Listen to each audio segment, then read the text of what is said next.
Tribun News Today.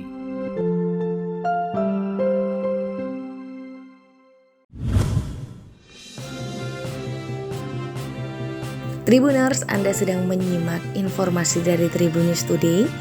Kita awali kabar untuk yang pertama dari internasional.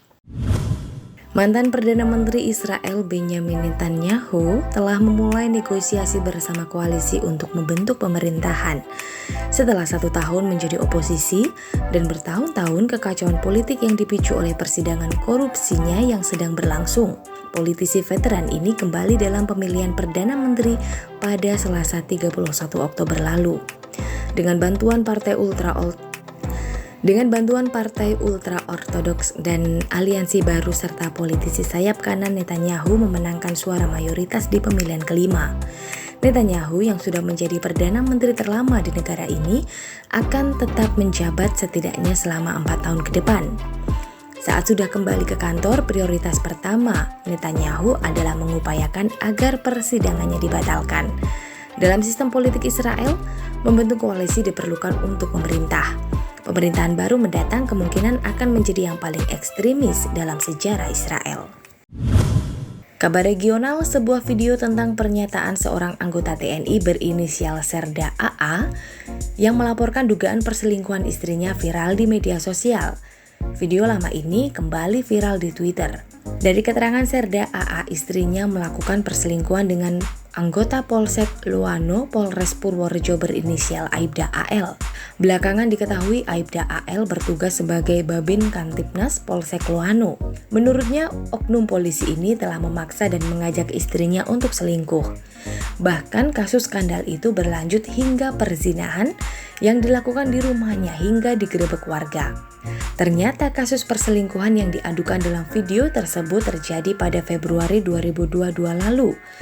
Atas kejadian ini, Kapolda Jateng Irjen Pol Ahmad Lutfi memberikan sinyal tegas terhadap oknum anggota Polri yang mencoreng institusi.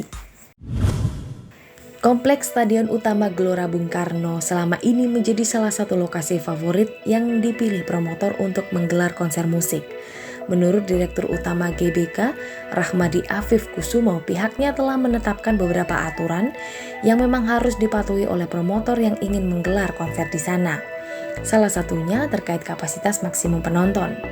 Pihak I.O. harus bisa menjelaskan secara detail terkait strategi hingga proses pelaksanaan konser yang akan berlangsung kepada pihak keamanan dan penyelenggara. Di antaranya jumlah penonton hingga jam pelaksanaan. Terkait perizinan event non-olahraga seperti konser, pihak I.O. juga harus meminta izin kepada Kementerian Pariwisata dan Ekonomi Kreatif dan instansi terkait. Terkait rencana konser Blackpink dan Raisa di GBK, hingga saat ini masih dipertimbangkan. Rahmadi berharap konser tersebut dapat terlaksana dengan aman dan lancar. Kabar sepak bola, tragedi Kanjuruhan yang menelan 135 korban jiwa akan genap 40 hari pada Rabu 9 November. Berbagai kegiatan seperti tahlilan hingga doa bersama dilangsungkan untuk mendoakan korban tragedi Kanjuruhan. Ketua Umum PSSI Muhammad Iriawan juga mengagendakan dirinya ke Malang untuk mendoakan dan memberikan sumbangan kepada keluarga korban yang ditinggalkan. Seperti diketahui, pasca tragedi Kanjuruhan, Liga 1, Liga 2 hingga Liga 3 dihentikan sementara. Tragedi Kanjuruhan pun jadi awal pembenahan sepak bola Indonesia.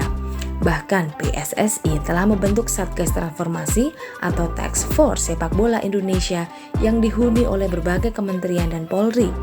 Iwan Bule menjelaskan Satgas Task Force terus bekerja hingga pada tanggal 15 November mendatang. Hasil Task Force akan diserahkan kepada Presiden Jokowi. Informasi selengkapnya dapat Anda simak di Tribun News Podcast hanya di Spotify. Tribun News Today.